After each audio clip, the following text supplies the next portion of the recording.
¿Alguna duda que tengan con respecto a la organización de la cátedra? ¿Algo que quieran preguntar?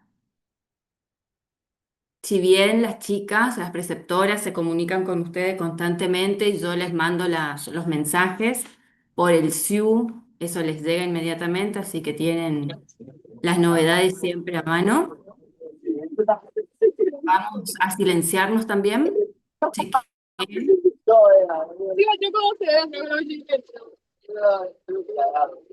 Chicos, vamos a silenciarnos. Van a ver si yo los puedo silenciar a todos.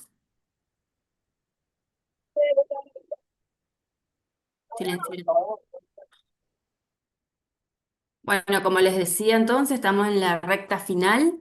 Con este teórico concluimos toda la etapa de dar la teoría. Siempre tengan en cuenta, y sobre todo cuando van a volver a estudiar, que los teóricos son una guía, son la estructura con la que ustedes tienen que encontrarse con el libro. En los seminarios, talleres se sacan las dudas, toman sus apuntes, tienen sus producciones y eso es suficiente para en la etapa de examen final, ¿sí? O sea, no es necesario que se vayan a preparar, tienen toda la información, tienen también el acceso a realizar algunas preguntas puntuales con los profesores que estamos en la facultad todos los días. Este, no es cuestión de ir a pedir que nos den, nuevamente nos hablen del tema en general, pero sí con preguntas puntuales que no terminan de comprender para el examen final. Así que el contacto sigue, ¿sí? En esa etapa de preparación para sus finales, luego de concluir el cursado. En eso se pueden quedar tranquilos que siempre tenemos esa apertura de acompañamiento, ¿sí? Con, por supuesto, siempre de una manera ordenada, ¿no? El taller de prescripción es muy importante porque luego, más allá de que es un requerimiento para regularizar la materia que estén presentes y para los que van a promocionar que lo aprueben además, ¿no? Más allá de eso, es una práctica muy valiosa y necesaria porque en los finales se realiza una receta, ¿sí? Que en las como en lo evaluativo, digamos, en tercer año se tiene en cuenta la confección, la estructura, ¿m? No tanto la dosis, por supuesto, que van a ir estudiando porque es importante que ya tengan claro en qué dosis se usa un determinado medicamento, porque van a pasar, el año que viene van a cursar cuarto año y posiblemente prescriban. Si bien está el profesor que va a poner la firma y el sello, o lo hace de manera digital si tiene la posibilidad, siempre ustedes van a, le van a preguntar, no tienen contacto con nosotros en cuarto año, recién nos volvemos a ver en quinto, donde profundizamos la terapéutica. Esto que ustedes aprenden en tercero tiene que estar de base para continuar ejercitando en quinto año, que es con terapéutica, donde sí se hace prescripciones, se hace resolución de casos simulados, clínicos simulados, tienen que manejar muy bien lo que es la posología, las indicaciones al paciente, pero todo lo que es la base, lo que es farmacología básica, lo aprenden este año, ¿sí? Tercer año.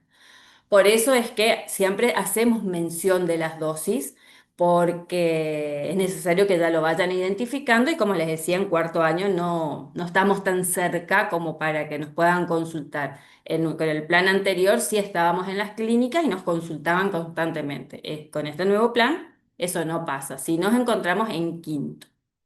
Así que aprovechen ese taller, pregunten, sáquense las dudas del formato, de la estructura, de qué pongo, si es intramuscular, si es tópico, porque lo más clásico es una indicación para la vía oral. Eso es lo más clásico, pero hay otros tipos de administraciones y pueden ser tenidas en cuenta en la etapa de evaluación del final. Hagan una receta para una aplicación intramuscular, por ejemplo, de un determinado medicamento. Así que bueno, a sacarse las dudas, consultar y aprovechar esta instancia de formación. No lo tomen tanto como evaluativo, siempre son maneras formativas, ¿no? Donde se sacan la duda, donde aprenden y donde la idea es que incorporen ese conocimiento. Es obligatorio por esto, justamente por lo que le estoy diciendo, por la importancia, tanto para los finales, para la próxima materia que es en quinto, donde ya se da por aprendido, ¿sí? Todo lo que es estructura ya es igual que todo lo que es farmacología básica, obviamente que se da por contenido aprendido. Si no lo tienen, van a volver a repasar antes de cursar la materia, ¿no? Para andar bien, para estar más fluidos, ¿no? Y poder responder a la solución de los casos clínicos en quinto, ¿sí? Ahora no entren en cólera, que en el final no va a haber eso, pero sí la confección de una receta. Ya se le da el medicamento, por ejemplo, se les dice, realicen la prescripción para profilaxis antimicrobiana. Realiza la prescripción para profilaxis antimicrobiana en pacientes que tienen alergia a las penicilinas. ¿M? Hacen, ¿sí? Se le da puntual la situación, no el caso clínico donde ustedes tienen que determinar la necesidad. Así que eso es como un nivel de dificultad menor, ¿sí? Así que bueno, muy bien. Creo que ya pasamos unos minutitos de las 7 como para dar inicio al último teórico. Hoy nos toca hablar de glucocorticoides, para culminar esta unidad temática que es del tratamiento del dolor y la inflamación, ¿sí? Y antihistamínicos también. Voy a compartir. Ustedes me van a ir diciendo si vemos bien, porque no estoy. A ver, ahí está.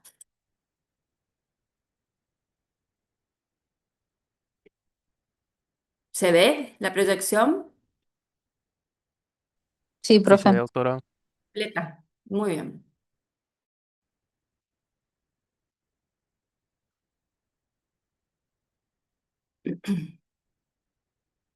Recording in progress. Bueno, el tema que hoy nos encuentra es glucocorticoides. Como saben, yo soy la doctora Viviana Caravén. Para comenzar a hablar sobre este grupo de medicamentos, tenemos que tener en cuenta que son producidos de manera endógena por el organismo, ¿sí? No los glucocorticoides específicamente, que son medicamentos, pero sí la cortisona, ¿sí? Es una hormona que se produce en el organismo de manera constante, que tiene un ritmo de producción. Y nosotros vamos en esta clase ver las características de los medicamentos de forma sintética se ponen a la venta para suplir o imitar la acción de estos componentes endógenos, ¿sí? Entonces tenemos que tener muy claro qué son, por qué los utilizo. Estas son preguntas que tienen que estar muy claras. ¿Cuándo los voy a utilizar? ¿Cómo los voy a indicar en el momento de prescribir? ¿Qué vía sería la adecuada para la patología para la cual prescriptor considero que es necesaria? ¿Y cuánto tiempo voy a indicar? ¿Sí? Esto es de suma importancia para tener clara la terapéutica. Y cuando tengo claro la terapéutica, estoy haciendo un uso razonado o racional de los medicamentos. Y esto, como se dijo en la primer clase, es la columna vertebral de la materia. ¿Sí? Siempre utilizar el recurso medicamentoso sería en este caso de una manera pensada, razonada, con una fundamentación, una justificación de la necesidad y la manera, porque puedo interpretar que necesito, prescribo, pero no doy indicaciones. No soy clara con mi paciente al decirle tome tantos días, cada tantas horas, y cese el medicamento, venga a control. Las pautas son muy importantes para que la terapéutica sea adecuada, sea efectiva. Por eso, estas preguntas que les fui colocando. Para entrar en tema específicamente de los glucocorticoides, como les dije en un comienzo, son medicamentos que van a imitar la acción del cortisol.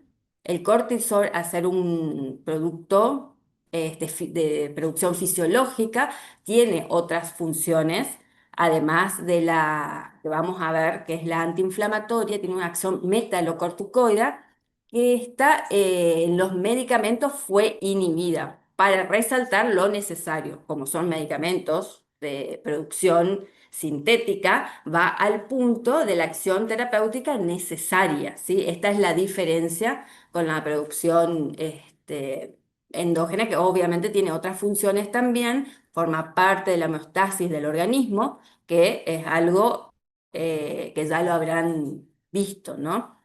Ahora, adentrándonos en lo que es la acción terapéutica, el principal efecto terapéutico por el cual nosotros vamos a indicar en la clínica los glucocorticoides por su acción antiinflamatoria. Más allá de que son, también se los utiliza como antialérgico, como inmunosupresores y tiene otras acciones también que lo van a ver, vamos a ver más adelante, que tienen que conocer, pero nosotros en la clínica odontológica vamos a usarlo como antiinflamatorio, potente antiinflamatorio. Y ya van a ver por qué.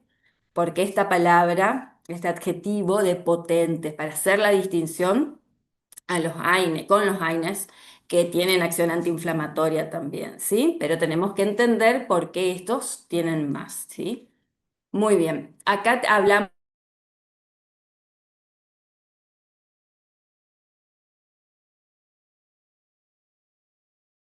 Tiene un ciclo de producción que se llama un ciclo circadiano, donde el pico de producción endógena por el organismo va a ser aproximadamente entre las 6 y las 8 de la mañana. De ahí el concepto de que todas las intervenciones quirúrgicas se deben realizar de mañana. Esto no es taxativo ni es determinante, no significa que no puedo realizar una maniobra quirúrgica de siesta, de tarde o de noche, ¿no? Pero por el ciclo de producción de forma endógena del cortisol sería en el momento que hay mayor pico como para atravesar este proceso que muchas veces lleva injuria, ¿no? No muchas veces, siempre, si es una intervención quirúrgica, lleva una injuria justificada, pero llega a ser igualmente para el organismo una lesión.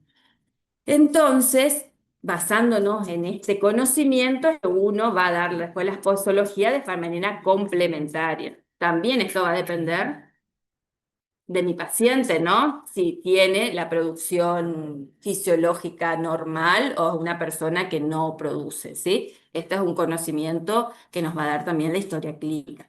Pero hablando de la mayoría de los casos, se mantiene esto que les he dicho anteriormente. A eso se refiere la cronofarmacología, que es un punto a tener en cuenta para la indicación. Muy bien, adentrándonos un poquito más sobre la forma que van a actuar los glucocorticoides, vamos a aclarar un poquito el mecanismo de acción. Como les dije yo, ante una cirugía o una intervención quirúrgica, podemos poner el ejemplo de la extracción de un diente retenido, va a haber una lesión, o sea, el propio odontólogo va a generar la apertura, haciéndose el lugar para liberar esa pieza dentaria, y esa injuria va a estimular la defensa del organismo. Eso es normal. El organismo va a llevar hacia el lugar de injuria, justificada, pero no deja de serlo, a la línea defensiva, la primera línea, que es liderada, por decirlo de alguna manera, por los macrófagos, ¿no? Y así posteriormente, si la inflamación se perpetúa, será con otros componentes y termina siendo una inflamación crónica. Pero bueno, vamos a quedarnos con la aguda. Viene la primera línea de defensa con los macrófagos dentro de sí tienen enzimas. Estas enzimas, una de ellas es la fosfolipasa A2, que va a ser, en esta situación de inflamación, la que va a perturbar la membrana de fosfolípidos, haciendo que se libere el ácido araquidónico. Se libera el ácido araquidónico y se generan dos vías con producción de productos que tienen distintas acciones, ¿sí? O como protagonistas dentro de la inflamación y del dolor incluso, que se generan a partir de esta vía, o sea, a partir de la activación del ácido araquidónico, por acción de la fosfolipasa A2. Esto es lo que sucede en esa situación.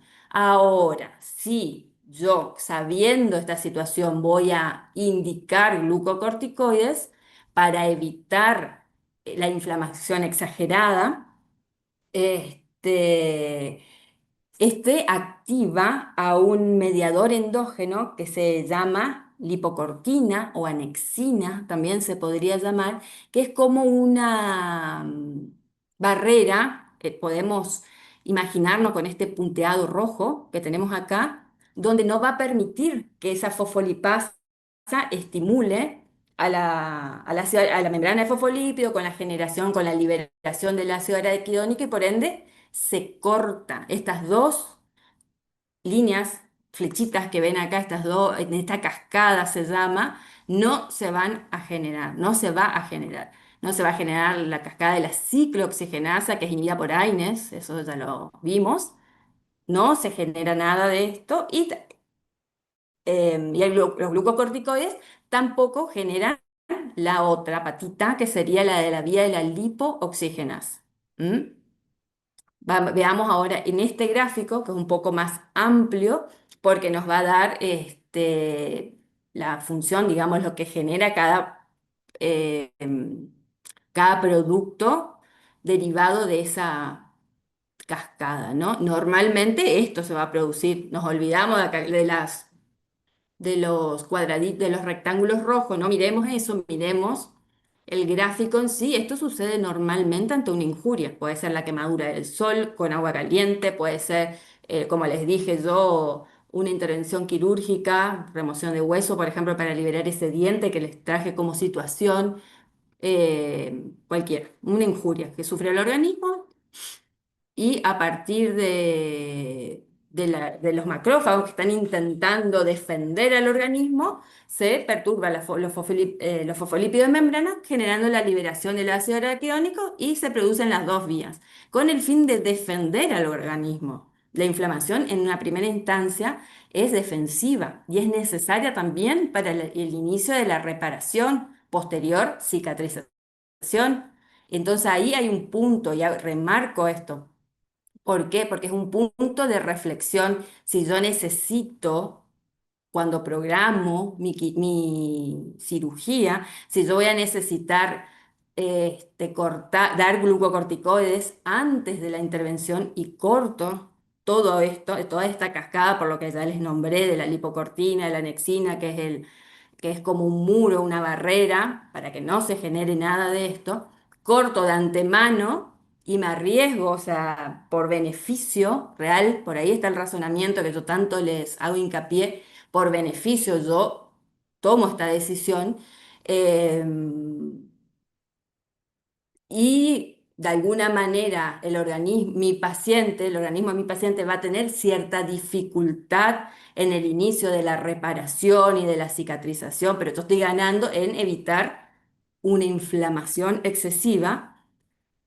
Eso es un punto de razonamiento, de toma de decisión del prescriptor, uno. Y otra puede ser que lo dé a posteriori. ¿Por qué le puedo dar a posteriori? Porque en un inicio no interpreté que era necesario, porque dije, bueno, posterior a la intervención le doy AINES, no me genera todo este bloqueo que estamos viendo.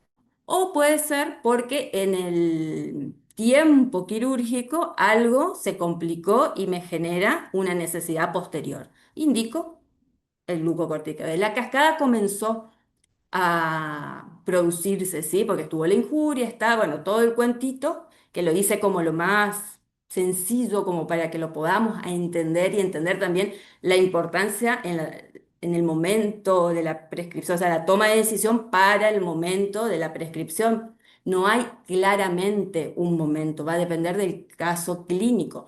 Se puede decir que es mejor darlo antes como para evitar toda la mayor posible la inflamación, sí, está bien, pero yo tengo que evaluar si mi paciente va a atravesar bien este periodo de reparación y de cicatrización que necesito también para posterior, sigo con el ejemplo, posterior a esa exodoncia de un diente retenido, yo necesito que se repare, ¿sí? Que se cicatrice. Bien, acá tienen, volviendo al cuadro, volviendo a la cascada, mejor dicho, los productos finales, ¿sí? Supongamos que esto se produce, las prostaciclinas, las prostaglandinas, el tromboxano, hablando de la línea de la ciclooxigenasa y la de la línea de la lipoxigenasa, los leucotrienos, que son muy importantes en el proceso de la alergia. ¿M?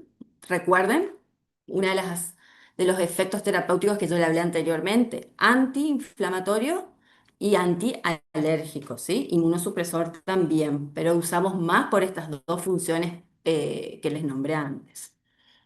Entonces, por esta inhibición de la línea de la lipoxigenasa es donde yo controlo, evito la formación de leucotrienos que producen vasoconstricción, broncoconstricción, aumento de la permeabilidad capilar. ¿Esto pasa o no en la inflamación? Sí. ¿Pasa o no en la alergia? Sí. Por ejemplo, un paciente asmático, ¿sí? ¿Tiene broncoconstricción? Sí. Entonces, cuando doy un glucocorticoide como tratamiento, evito esto, ¿sí? Bueno, esto entonces sería una explicación de mecanismo de acción, algo más técnico, porque en tercer año tenemos que entender en profundidad cómo actúan los medicamentos. Es el mecanismo de acción genómico, que se van a unir luego, por supuesto, de todos los pasos de la farmacocinética, cuando va a ejercer su acción, o sea, su farmacodinamia, digamos, su acción farmacológica, se va a unir a receptores intracelulares. Esta unión va a generar, luego se tiene que trasladar hacia el núcleo y en esa unión pierde una parte y con lo que queda se traslada al núcleo para modificar la transcripción génica. Acá se empieza por ahí a complicar cuando hablamos de mecanismo de acción. Como resultado va a haber una disminución o una alteración de la síntesis de proteína. Esto puede ser que aumente o que disminuya. Y esto van a ver después los efectos específicos de glucocorticoides que va a producir en el organismo por la acción, sobre todo cuando es en tratamientos largos, crónicos, por determinadas indicaciones. Por ejemplo, un paciente que ha sido trasplantado, que necesita mucho tiempo. Por ejemplo, en terapia de sustitución, cuando la persona, el paciente, no produce el cortisol endógeno. Y nosotros en la clínica odontológica lo prescribimos siempre por poco tiempo, ¿sí? Pero igual tenemos que conocer este mecanismo de acción.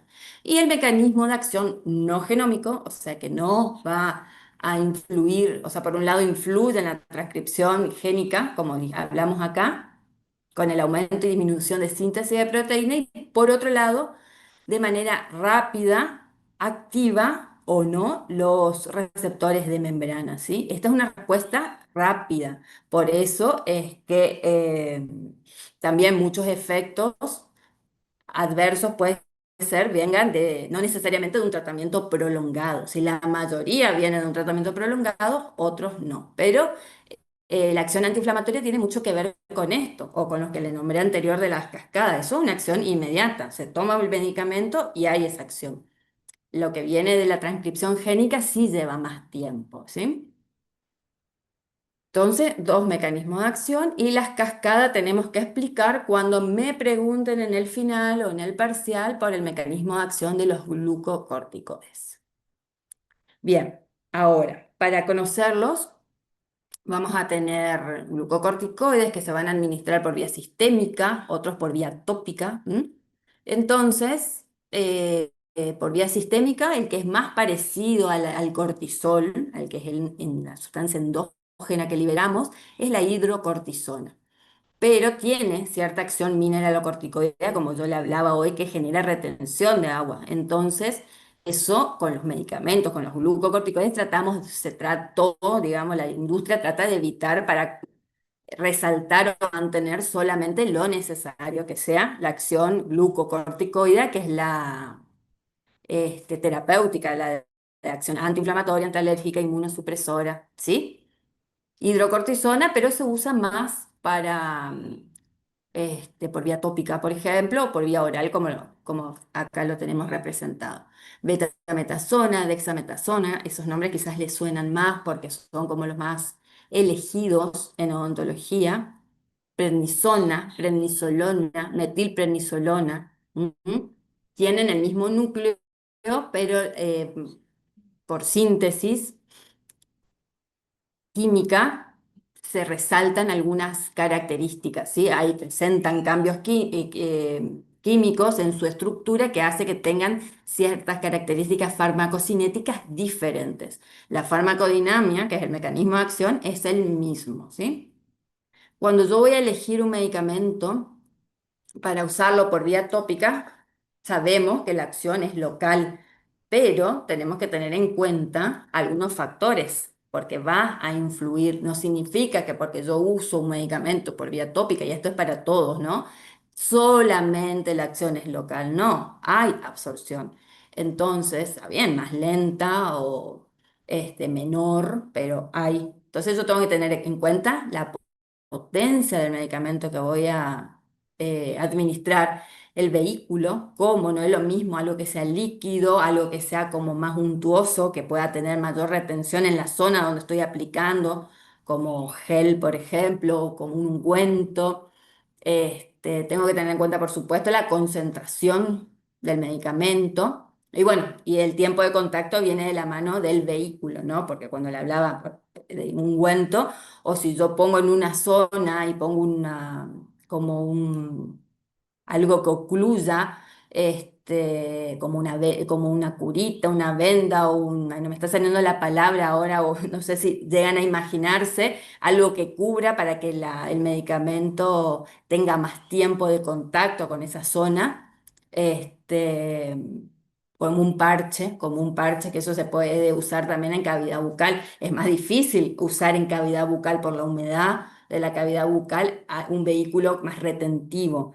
Sí puede ser un ungüento o gel, pero tengan en cuenta que es como más dificultoso que en piel, pero también se van generando eh, dentro de la innovación tecnológica maneras de poder usar la vía tópica en cavidad bucal también.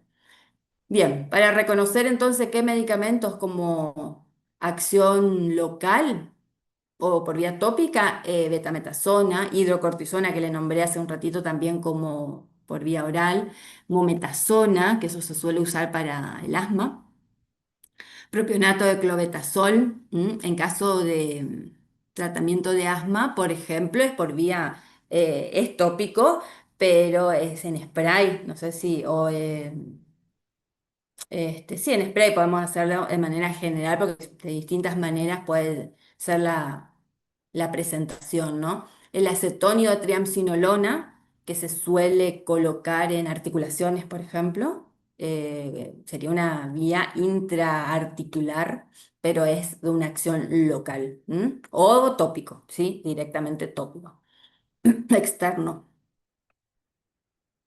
La clasificación según la duración, esto también es importante que se tenga en cuenta.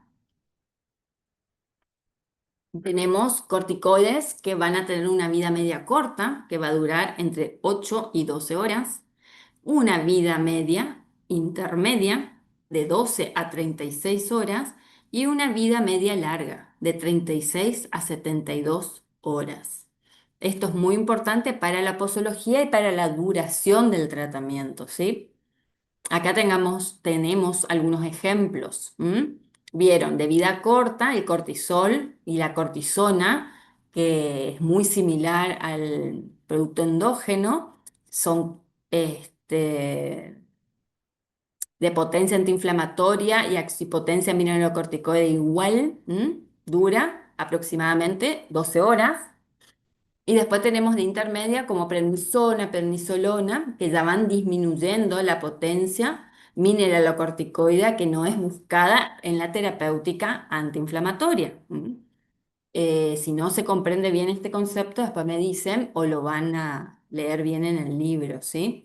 Pero lo que yo quiero resaltar es que cuando más parecido al cortisol es, esto es equivalente, es igual por decirlo, y con los cambios químicos sintéticos de la industria, de los laboratorios, se fue disminuyendo esta acción mineralocorticoidea a cero. ¿M? Que estos son los medicamentos más indicados, por lo menos en la clínica odontológica. La betametasona, la dexametasona, ¿sí? Con una gran potencia antiinflamatoria y cero mineralocorticoide.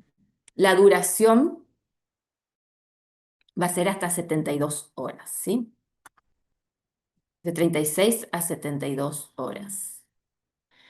Como vía de administración, vimos de algunas que quise resaltar para que vayan viendo los nombres que más suenan para las vías.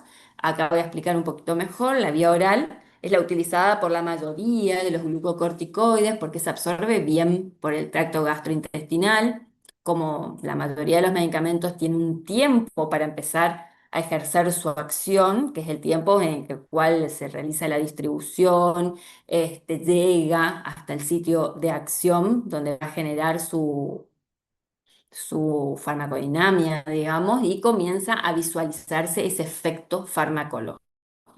Hablando de los glucocorticoides, lo que primero vamos a ver es entonces esta acción más inmediata que tiene que ver con este, estabilización de mediadores que se producen o estabilización de membranas, que quiere decir que no va a ejercer o no va a ejercer la acción de típica de la célula defensiva, por ejemplo, porque está estabilizada la membrana y no puede liberar sus mediadores o porque no puede evitar el traslado de los mismos hacia un lugar, esa acción, ¿sí? La otra, la genómica, lleva más tiempo. La intervía intramuscular está limitada por la capacidad del músculo para metabolizar los glucocorticoides, pero también es utilizado, no significa que es de acción inmediata, eso no queremos referir con esto, ¿sí? Es una vía también usada, muchas veces muy usada, no justificada en su totalidad la ventaja de la vía por sobre la vía oral. Esto tengan en cuenta porque se hace mucho hincapié también y no estaría demostrando una ventaja en este caso. Y sí, la vía intravenosa que es de elección para emergencias. La vía intraarticular, como les comenté anteriormente, con el caso de la triamcinolona o el acetato de hidrocortisona también. La sal, o sea, en esto también van a ir viendo que tenemos el nombre del glucocorticoide y una sal. Esa sal, que es lo que antecede al nombre, acetato sería en este caso, le da características farmacocinéticas diferentes, ¿sí? Entonces, en el caso del acetato, es de una liberación más prolongada, más lenta del producto, que en este caso hidrocortisona. Entonces se hace la aplicación a nivel de la articulación, que suele ser doloroso también, pero hay casos de artritis que este tratamiento podría ser beneficioso.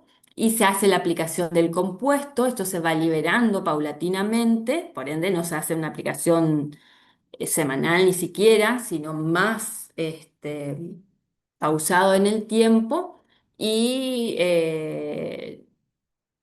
la idea es disminuir esa inflamación de manera local, ¿sí? Después tenemos la vía tópica, que ya la vimos. Es importante que el compuesto sea lo más lipofílico posible, que tenga esa afinidad por la capa o la epidermis y a partir de ahí se libere, ¿sí? Por ejemplo, el acetato de triamcinolona también. Betametasona habíamos hablado, que es bastante común también la indicación como vía tópica a nivel piel. Tenemos más complicación a nivel de la mucosa oral por el tiempo, que puede estar en contacto con la mucosa, que también ya lo hablamos.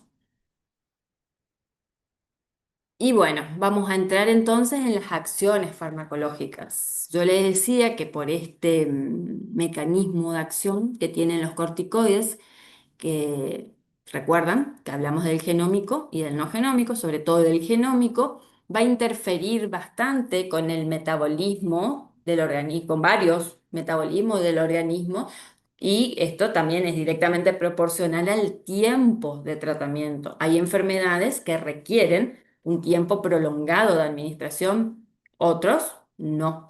Y nosotros quizás en la clínica la mayoría de las situaciones que tenemos para aplicarlos, para indicar los glucocorticoides, va a ser por una acción corta, ¿no? Para atravesar ese posoperatorio, el posquirúrgico de una intervención en general, entonces no va a llevar mucho tiempo. No obstante, tenemos que conocer las acciones farmacológicas del organismo. Puede ser que en la clínica tengan un paciente que por una afección autoinmune, por ejemplo, tenga como tratamiento glucocorticoides a dosis altas incluso, o que se haya realizado un trasplante o algún injerto, y tenga como medicación de base al glucocorticoide. ¿Mm? Bueno, entonces, a nivel del metabolismo de los hidratos de carbono y proteico, lo más importante es resaltar que va a estimular la gluconeogénesis. La gluconeogénesis es la formación de compuestos glucosídicos a partir de compuestos que no son glucógeno, por ejemplo, de proteínas, de lípidos, ¿sí? Entonces, esa formación de glucógeno a partir de esos productos que son diferentes a la línea de de la glucosa, va a elevar, porque tenemos más producción, ¿sí? No solo lo típico, sino que va a haber más producción de glucosa y esto se eleva en sangre. Y acá, ojo con el paciente diabético que ya tiene una patología que afecta directamente al metabolismo de la glucosa, sea porque tiene déficit de insulina o porque no produce o porque no actúa de manera adecuada, ¿sí? Entonces acá, ojo, ahora vamos a ver. Y en el metabolismo lipídico hay redistribución, hay aumento de apetito, de ingesta calórica. En la redistribución, esto cuanto más tiempo o dosis más alta tenga el tratamiento, pueden llegar a ver la ubicación determinada, que es en el abdomen, en delantal, como caído. Puede ser la jiba de búfalo acá en la espalda, digamos, en la parte alta, debajo del cuello, como un acúmulo de grasa que se llama de esa manera. Este, Sobre todo en esa zona, la cara, también la cara de luna llena, a veces lo describen, que Oh my God. son, ¿sí? ¿Se escucha? Bueno, y en cuanto al metabolismo proteico, no sé si pasé acá arriba, teníamos también que hay disminución por esta movilización para que sirva de insumo la proteína al gluconeogénesis, hay como liberación desde el músculo, adelgazamiento del músculo, se ve la persona que tiene extremidades muy adelgazadas, muy finas, brazos, piernas, y en cambio eso se transforma de alguna manera en acúmulo de grasa en los otros lugares que ya les he graficado, ¿sí? Esa es la característica, sobre todo en pacientes, ya les digo, con tratamiento prolongado, incluso pueden llegar a producir un síndrome que se llama el síndrome de Cushing, ¿m? Que es cuando esto está muy manifiesto, ¿no? Que ya se transforma en otra patología derivada de un tratamiento farmacológico.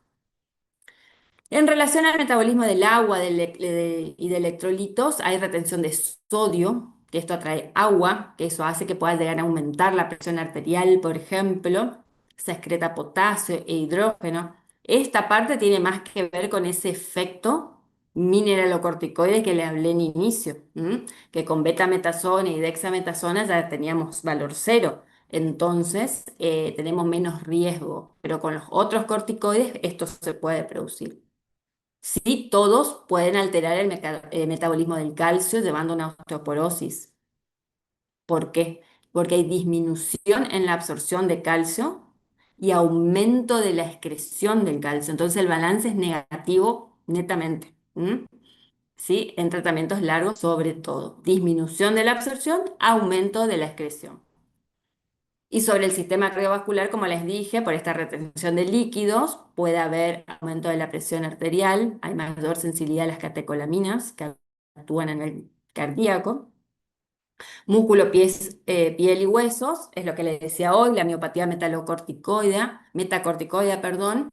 Puede haber atrofia de piel, estrías rojizas, disminución en la cicatrización o dificultad. ¿M? Y bueno, para entrar más o específicamente en la acción Pero, antiinflamatoria, vamos a ver cómo influye un tratamiento de corticoides sobre la línea roja, que puede producir aumento del pero, hematocrit. ¿Sí? ¿le puedo hacer una consulta Decir. sobre por qué el glucocorticoide sensibiliza las catecolaminas? ¿Con qué fin lo hace?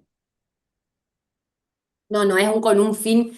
Muchas cosas suceden y se describen como para que uno tenga la precaución. ¿M? Como cuando hablamos de interacciones, no es que haya un fin cuando hay una interacción. Hay interacciones que son positivas, que uno las toma como para que el tratamiento sea más efectivo, y otras que veíamos claramente que son negativas, entonces uno trata de evitar. No hay un por qué sensibiliza, pasa nada más que sensibiliza. Entonces, si ustedes recuerdan, los receptores alfa, los receptores beta que están a nivel cardíaco, tienen determinadas acciones, ¿no? Y esto lo que hace al tener un tratamiento con corticoides va a exacerbar esa acción, ¿m? Nada más. Entonces, como para tener precauciones nada más, que esto podría llegar a pasar con un tratamiento prolongado. Y lo de retención de líquidos, que aumenta el volumen minuto, y eso también va a desequilibrar el normal funcionamiento cardiovascular. Si la persona ya es hipertensa, sobre todo, ¿no? Si no es, no. Pero eso simplemente se describe. Listo, profe, muchas gracias. De nada. Bueno, hablábamos de la línea roja entonces, que tenemos un aumento del hematocrito, pero lo que nos va a influir preponderantemente es la influencia sobre la línea blanca, ¿m? La linfopenia que se va a producir, que si bien es transitoria o va a estar en relación a la duración del tratamiento, que me va a producir una disminución de macrófagos, de eosinófilos, pero no es que produce la muerte celular, sino que los redistribuye. Ahora vamos a ver cómo influye a nivel de los mediadores, de la señalización que necesitan estas células para focalizarse en el sitio de inflamación, de injuria, podríamos decir. Entonces, por eso la linfopenia, ¿sí? Que es como que los marea, los deja ahí como sin señalización, sin poder comunicarse, sin venir, sin armarse ese ejército, esa primera línea de defensa. Basófilos, también los neutrófilos aumentan, pero disminuyen su función, que es la adherencia, por ejemplo. Entonces, como síntesis, podemos decir que modula la respuesta inflamatoria de cualquier causa, sea química, física, puede ser también infecciosa a causa de un microorganismo, genera el microorganismo su infección, y por alrededor, digamos, circundando eso, lo inflamatorio, ¿sí? O sea, la causa cualquiera, y los glucocorticoides van a modular la respuesta, ¿sí? Y las manifestaciones inmediatas de inflamación. ¿M? Dolor, calor, tumor. Ahora, en este gráfico, que es un poco feo, pero acá el punto no es que recuerden todo, ni le vamos a pedir que lo dibujen, pero es que quede en la memoria, que va a evitar, que va a actuar inhibiendo la movilidad celular, ¿sí? Va a actuar sobre la concentración, la distribución y la función de los leucocitos. Como les dije, inhibe la movilización de los macrófagos, inhibe la activación, la proliferación de los linfocitos T. De esta manera empieza a influenciar o a retrasar, a dificultar la acción de las líneas de defensa. Va a bloquear los efectos del MIF, que es el factor inhibidor de la migración de macrófagos. Es una citoquina que es mensajera, que regula toda la respuesta inmune, la respuesta inflamatoria.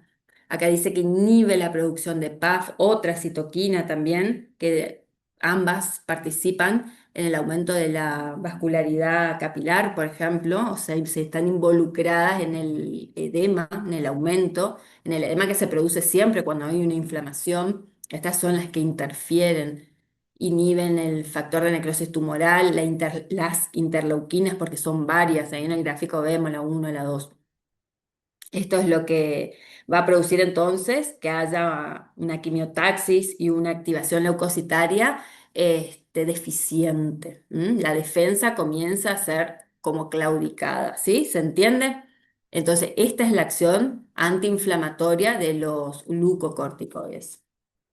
Cuando todos estos, supongamos que no, que estamos en una afección inflamatoria, se la llama como una tormenta inflamatoria cuando todos estas citoquinas eh, están como desequilibradas, exacerbadas y producen. Se hablaba mucho de esto en la pandemia del COVID, por ejemplo, ¿eh? Que había una tormenta inflamatoria, porque estaba todo muy desequilibrado, se producía en exageración, digamos. Entonces, uno de los tratamientos, bueno, hubo mucha discusión cuáles eran los tratamientos adecuados, pero los glucocorticoides controlan, ¿sí? Contienen esta acción desmedida. Sin llegar a lo desmedido, normalmente se produce esto ante una injuria y bueno, esa sería la acción del corticoide. Inhiben la producción entonces de citoquinas inflamatorias, otros mediadores químicos, como hablamos, vimos ya, bien, venimos hablando en los otros teóricos de la inhibición de las prostaglandinas, con esto, que son proalgésicas, entonces controlamos el dolor también de alguna manera. Los leucotrienos también vimos que al bloquear la cascada, la patita de la cascada de la lipoxigenasa, evitábamos la producción de leucotrienos que participan en la alergia. Y ahí es el otro ítem por el cual nosotros podríamos prescribir glucocorticoides. Otra de las acciones antialérgicas es la inhibición de la liberación de histamina de basófilos y células cebadas. Esto es de acción inmediata porque bloquea la liberación de los mismos desde las células. Inhiben bradicininina y sus efectos inflamatorios. Es decir, que hay mucha inhibición de productos proinflamatorios. Productos o células liberadoras, ¿sí? Esto es lo que lo hace un potente antiinflamatorio, porque esto es diferente a la acción antiinflamatoria de los AINES, ¿sí?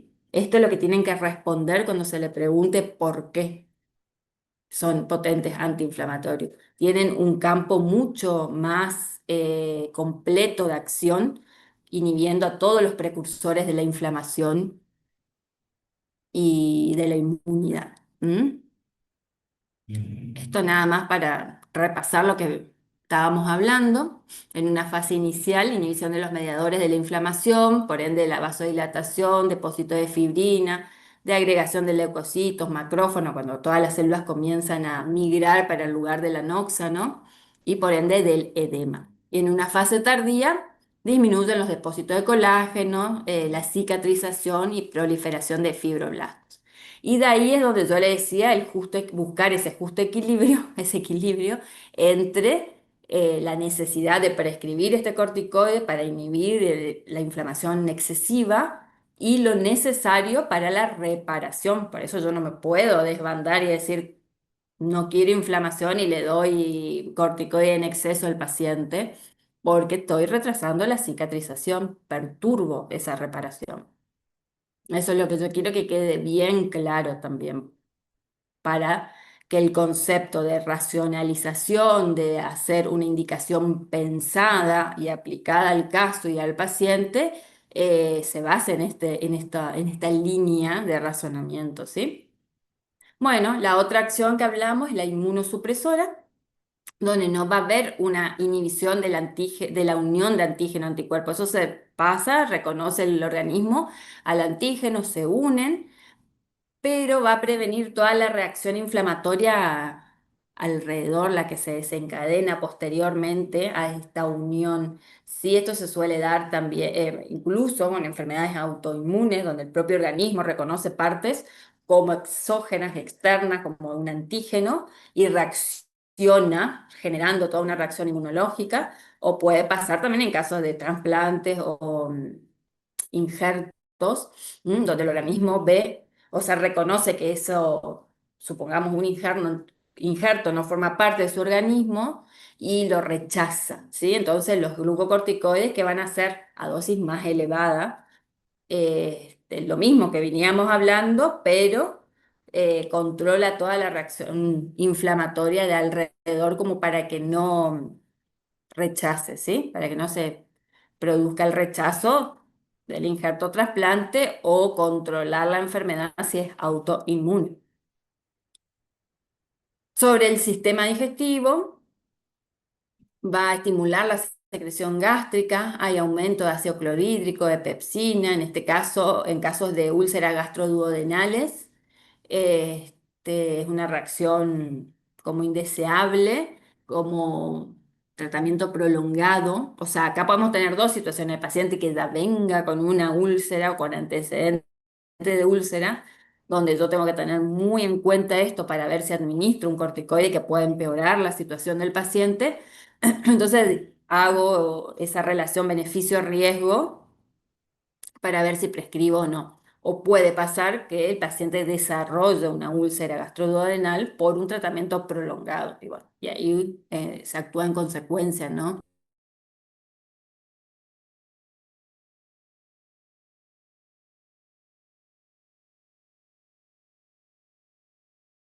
¿No?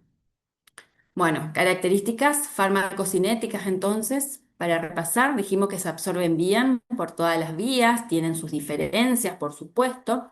Hablamos también que los compuestos, el principio activo que yo les hablé, les nombré varios: hidrocortisona, triamcinolona, betametasona, dexametasona, van a tener una sal que va a darle características farmacocinéticas determinadas.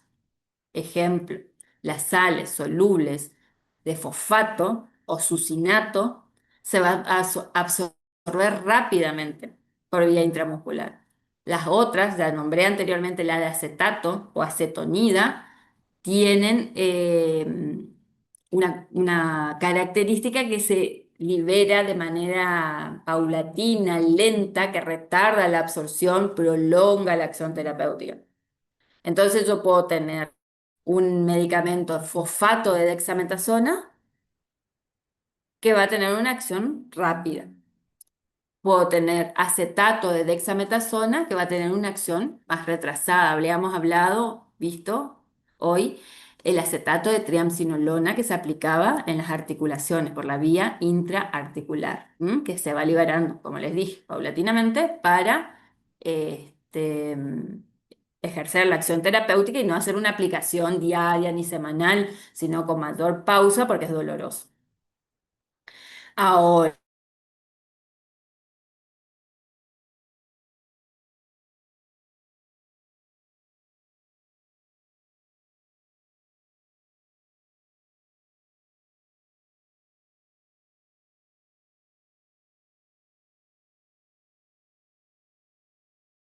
tiene fosfato de dexametasona más acetato de dexametasona, por ejemplo. Entonces, en una sola aplicación tienen los dos efectos terapéuticos: rápido y prolongado. Entonces, con una aplicación, una inyección, se obtiene hasta 15 días de acción terapéutica.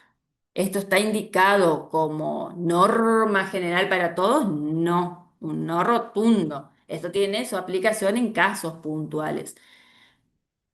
Y de ahí es que vienen por ahí el uso o el mal uso de estos productos, ¿sí? Que se suele ver en cirugías, por ejemplo, ejemplo, que se administra como protocolo para todos igual, ¿eh? Eso es como lo que nosotros por ahí llamamos a la reflexión para darlo en casos indicados.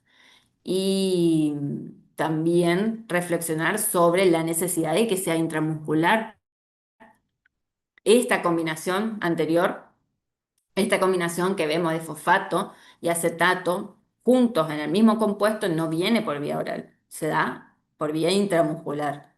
Y de ahí eso, lo que yo le invito a pensar si para todos los casos es necesario o no, pero tienen que saber que existe. Y en el caso que se va a administrar para un postquirúrgico, necesito controlar esa inflamación por un par de días, yo ya pienso solamente en una sal de fosfato de dexametasona o de betametasona, y ahí el interrogante va a ser ¿por qué vía? ¿Intramuscular o vía oral? ¿Se justifica la intramuscular? Sí, no, pienso. El prescriptor toma esa decisión, ¿no? Y si no, tenemos la vía oral que es de fácil acceso, es mucho más cómoda para el tratamiento ambulatorio, ¿sí? Bueno, entonces, para repasar, usos terapéuticos en general, porque hablamos los usos terapéuticos en odontología. Terapéutica de sustitución, ¿m?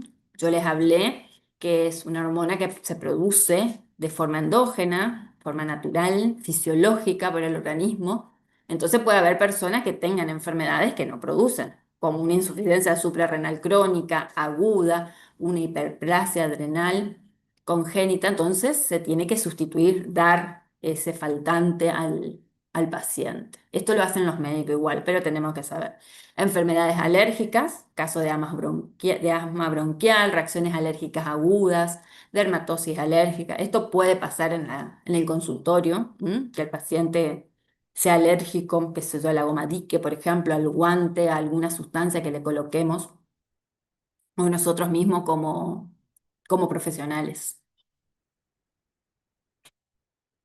Bueno, esto es lo que ya les expliqué. El tratamiento inmunosupresor, voy a hacer hincapié en que son dosis altas, como les dije anteriormente, para que, sé que se busca que haya tolerancia a esa, ya sea un órgano o un injerto que es exógeno al organismo, ¿sí? Ese es el fin. Bien, el tratamiento intensivo corto, que suele ser cuando hay reacciones alérgicas, crisis asmáticas, puede ser un shock anafiláctico por una picadura, o, bueno, determinada causa que genera una respuesta muy aguda de alergia que puede llegar a poner en riesgo la vida del paciente, y ahí se usa una dosis media a alta de glucocorticoide, intramuscular o intravenosa. Y después los tratamientos locales que fuimos viendo, bueno, no, viendo, no, hablamos un poquito de la dificultad que hay para el tratamiento local en cavidad bucal, que se usa más a nivel piel, ¿m? O a nivel de aerosoles o spray para las vías respiratorias, puede ser gotas también para la aplicación intraocular, óptica, nasal.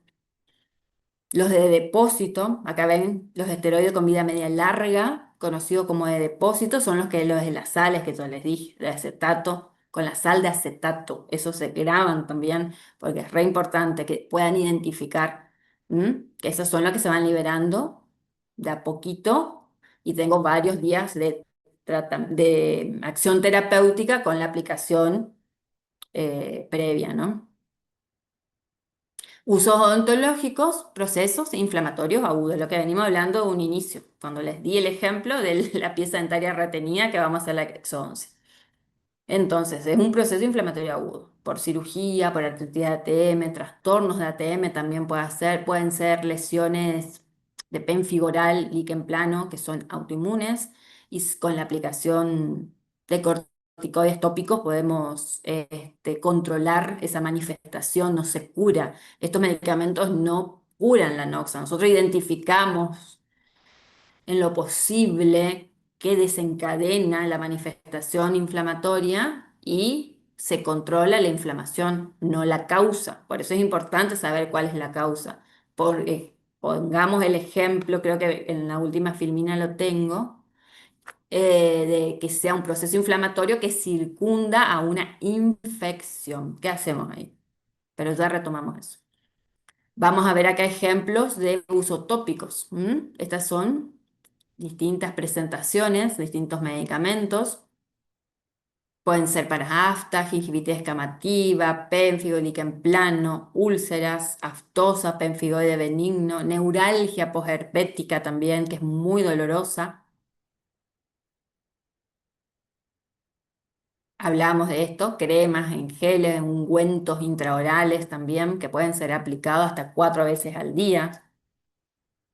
Lo que se busca es que al ser un gel o un ungüento en hora base, que tenga más adherencia a la mucosa oral para que esté más tiempo en contacto con la zona, y eso es lo que se dificulta. Y las cremas no son utilizadas en cavidad bucal, por supuesto, sí en piel.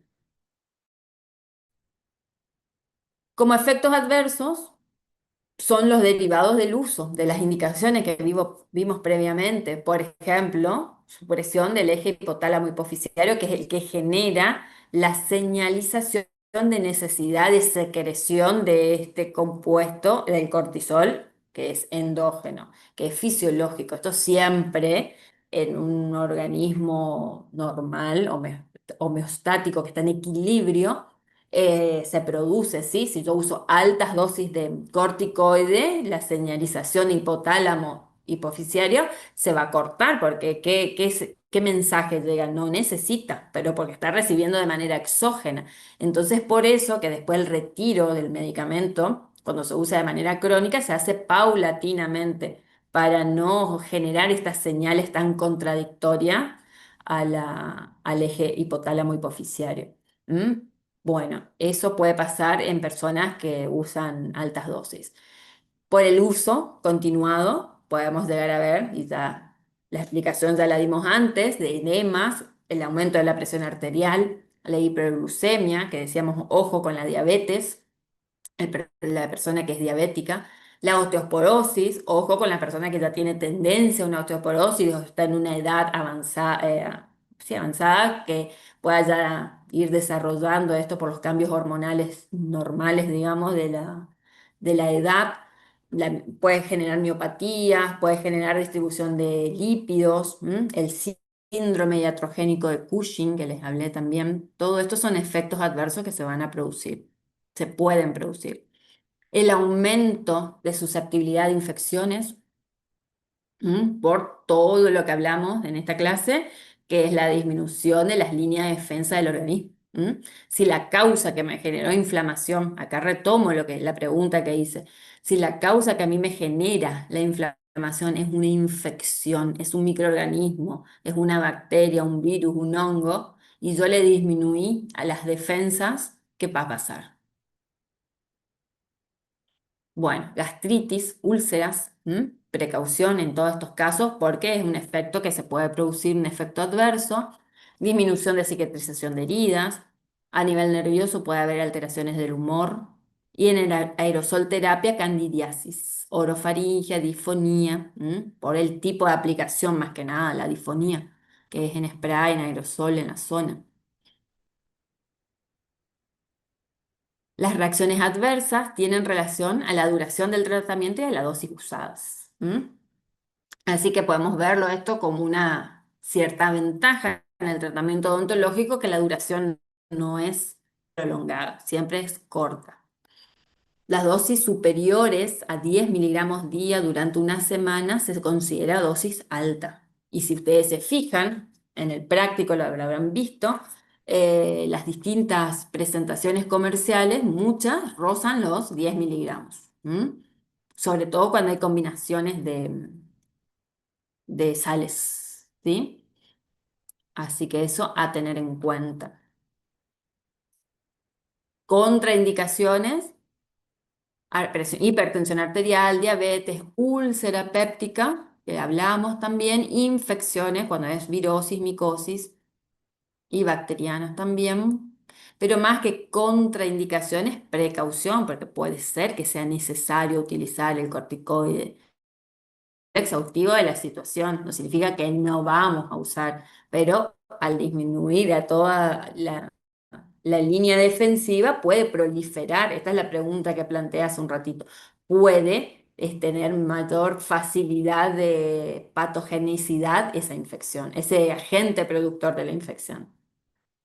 Interacción con alcohol y aire, sobre todo por lo gastrolesivo, con anticoagulantes, porque va a aumentar la acción del anticoagulante.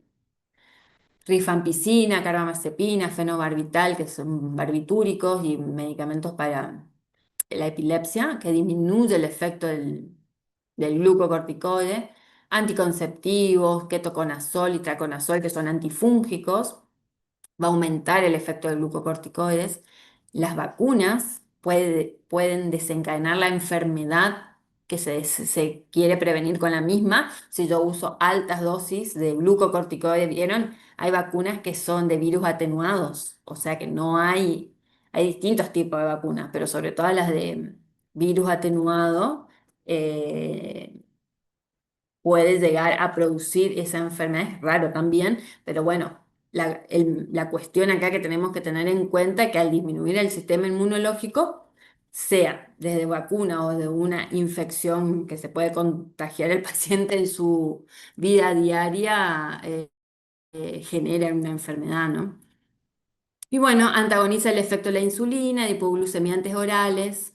Esto súmenle a que es hiperglucemiante, entonces puede producir un desajuste muy importante en el diabético. Por eso está como contraindicación. ¿Es siempre una contraindicación? No, es a evaluar, pero el mensaje es ultra precaución en el caso del diabético, ¿sí? Como en los hipertensos también, ¿sí? Siempre bajo un análisis de beneficio-riesgo, yo puedo optar por usarlo, pero siempre con control. Ejemplos, eso es una ampolla, el dúo que yo les hablé hoy,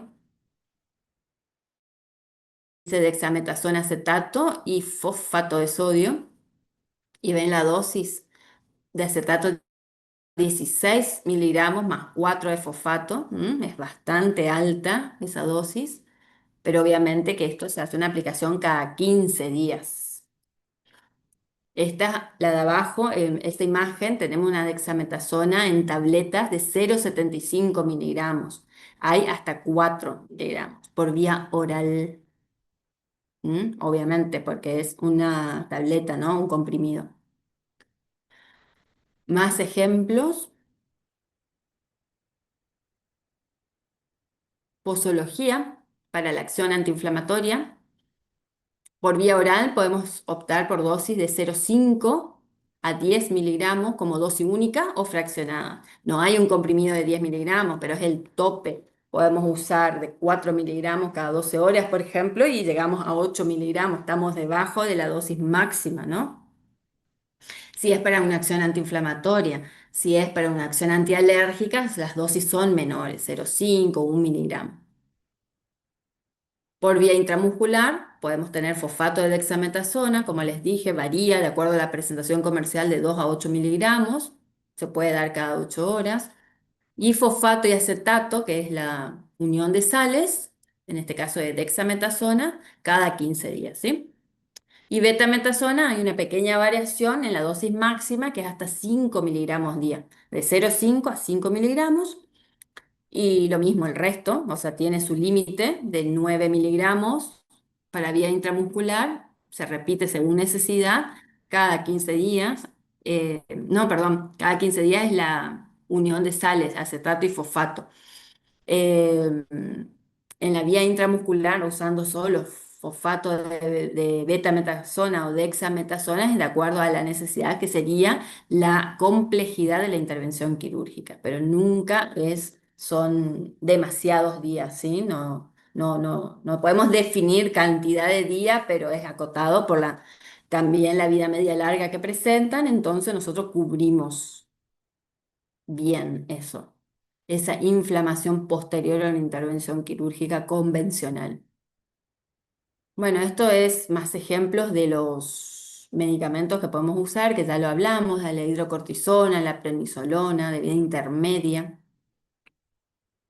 lo mismo que la metilprednisolona, la triamcinolona, este, la presentación oral, podemos hacer hincapié porque te lo hicimos hoy por la vía, la aplicación intraarticular, que viene en acetato de triamcinolona, pero para la vía oral, para adultos, la dosis va a ir de 4 a 20 miligramos.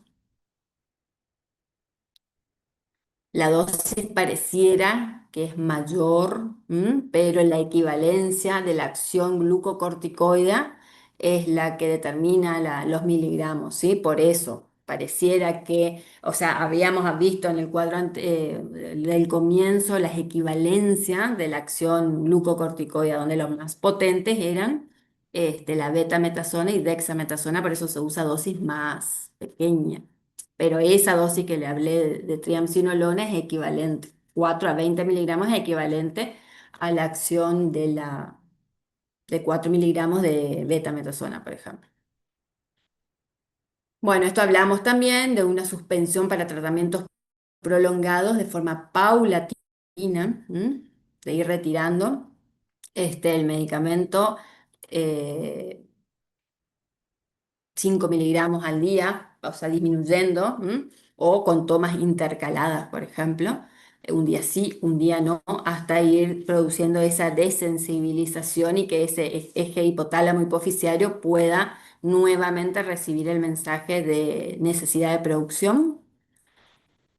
Y esta es la pregunta que les decía hoy. ¿Cuándo es necesario, además del glucocorticoide, administrar antibióticos? Porque tengo una infección. O sea, la respuesta inflamatoria que estoy viendo, observando o quiero controlar, viene producida por una anoxia infecciosa. Y hagamos bien la distinción. Yo parezco que le estoy diciendo algo lógico, pero muchas veces se equivocan, entre infección e inflamación. Entonces, es importante que reconozcan esto por la patogenicidad si hay un microorganismo que es muy patógeno y puede eh, producirse una infección diseminada. Tenemos que tener en cuenta que además del corticoide, tenemos sí o sí que dar antibióticos. Y esto sobre todo pasa con infecciones que están como desbordadas, por decirlo de alguna manera, como que todos los planos de contención, sean el óseo, la tabla maxilar o el propio tejido blando, no contienen, son infecciones difusas que da la pauta de que puede ir escalando o avanzando sobre los distintos planos musculares y de tejido blando hacia órganos vitales, por ejemplo, el mediastino, y generar incluso la posibilidad de muerte del paciente. Entonces son infecciones muy patogénicas, o la defensa del organismo o del paciente están muy disminuidas y hace que no haya barreras orgánicas. Puede pasar en la angina de Ludwig,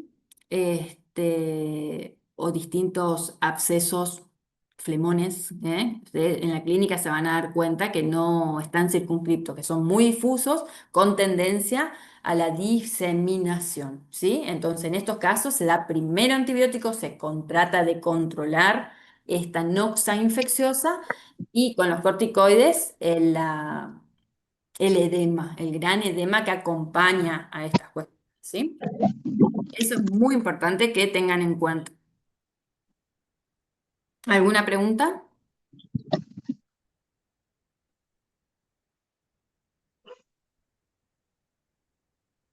Bueno, si no tenemos preguntas hasta acá, pasamos, esto es cortito, a los antihistamínicos. Recién hablamos de la histamina, que es una sustancia que produce los basófilos, este, que participa en la generación de alergia, por ejemplo. Los mastocitos y basófilos son los productores de la histamina y se libera naturalmente en un proceso fisiológico como una reacción inflamatoria o alérgica de hipersensibilidad sería. Vamos a silenciarnos.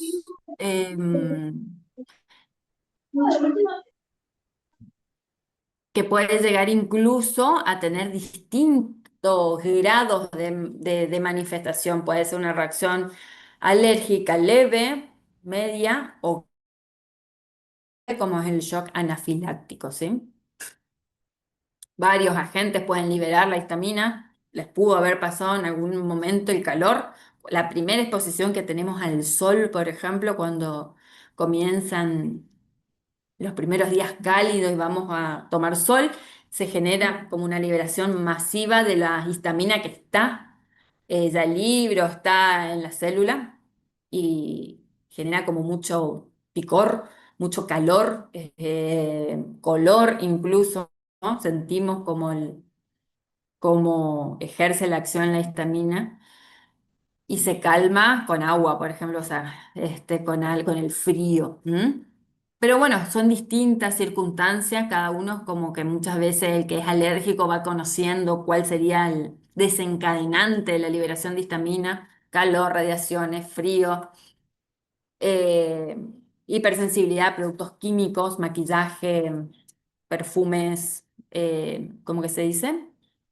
Productos para el ambiente, lo que se tira, los desinfectantes o los aromatizantes del ambiente, bueno, X, como que cada uno va sabiendo, algunos a medicamentos incluso, por eso se pregunta en la historia clínica, ¿no?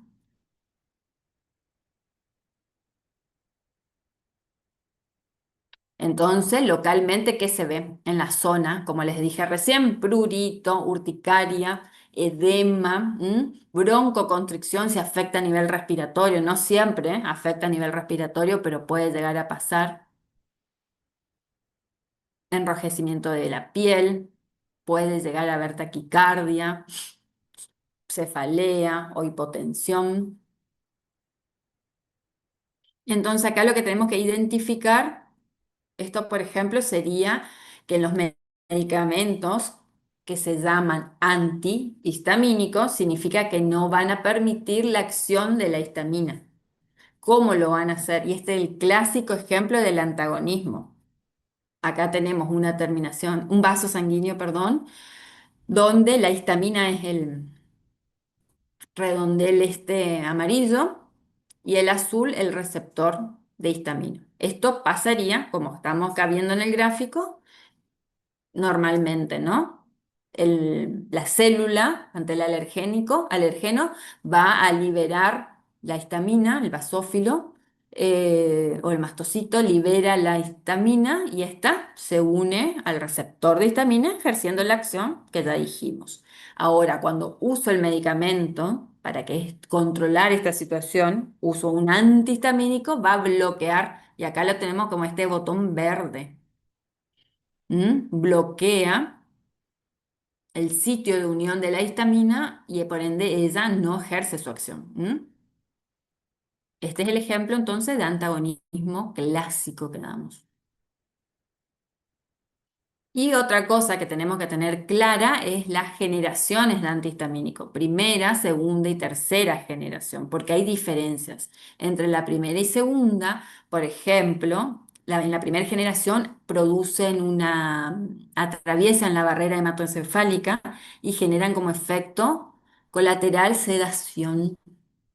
La clorfeniramina, la difenidramina que son los más conocidos, que es el antiguo Benadryl. Hoy en día el Benadryl ya viene con loratadina, que es la segunda generación, que no atraviesa la barrera hematoencefálica, por ende ese efecto ya no lo presentan, por eso hoy en día son los más utilizados, ¿sí?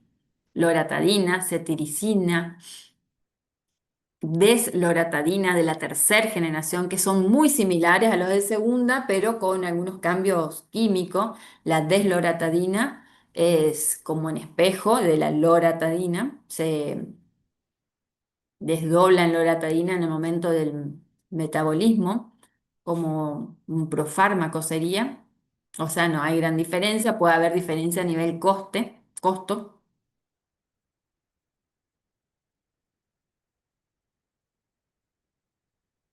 Estos son los efectos adversos de los antihistamínicos H1, o sea, los que estamos hablando de primera generación. puede haber sedación y ese es el problema con los de primera generación, que a veces se lo utiliza con este fin, sedar un poquito al paciente, tranquilizarlo para una atención odontológica o un niño, por ejemplo, pero puede tener un efecto paradojal que significa lo opuesto a lo que estoy queriendo tener, que es la sedación, bueno, una persona que se hiperactive, tiene inquietud, nerviosismo, ¿m? Entonces tampoco es recomendado hacerlo, ¿sí?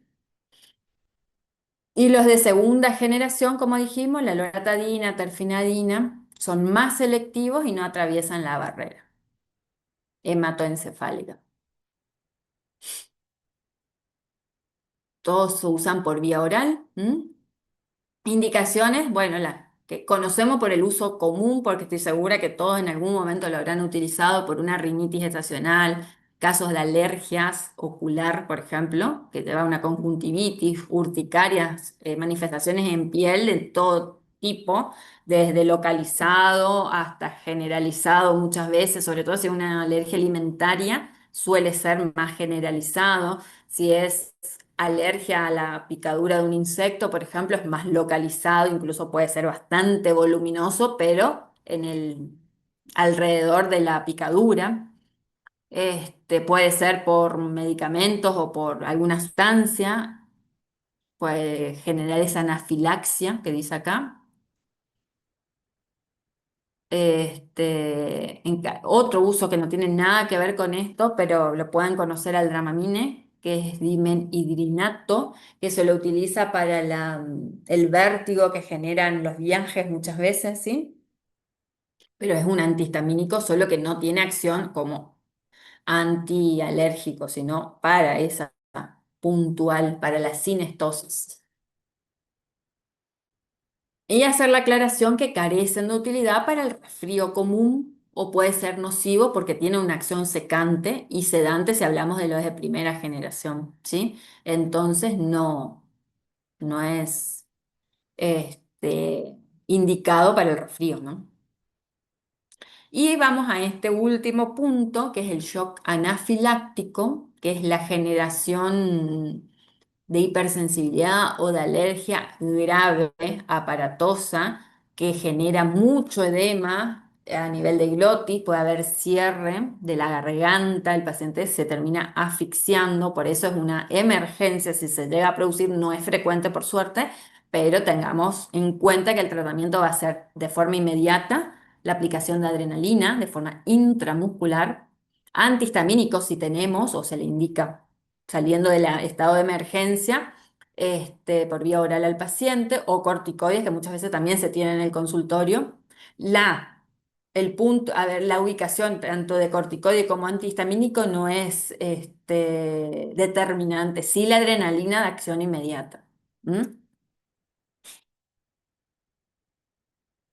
Por ejemplo, acá tenemos antihistamínicos y corticoides y después en esta otra protección corticoide y antihistamínico. Es como no está determinado. Acá lo que sí podemos hacer la distinción que la adrenalina va a actuar a nivel bronquial relajando el músculo liso, por eso facilita la respiración del paciente por activar el receptor beta 2.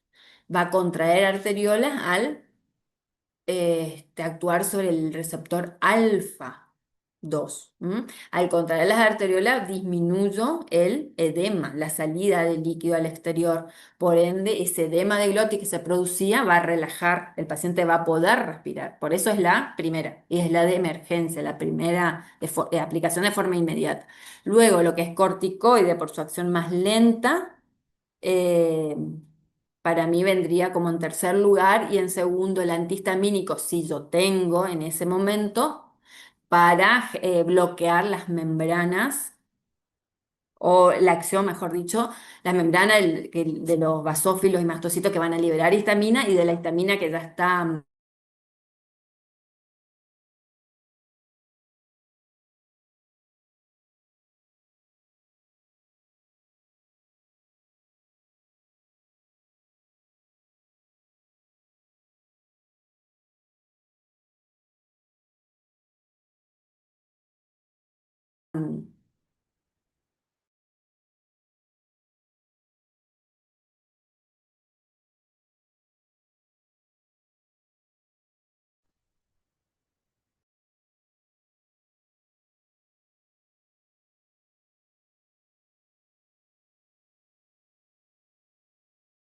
Recording stopped.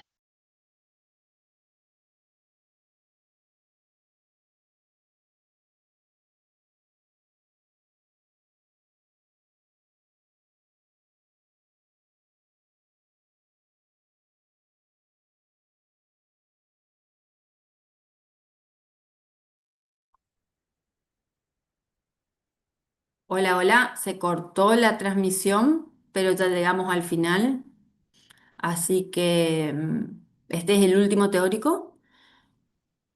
Espero que el cursado haya sido ameno, que está bien, este teórico fue largo, pero porque hablamos al comienzo de generalidades. Y resaltar lo que les dije, por si hay gente, chicos nuevos que se sumaron, que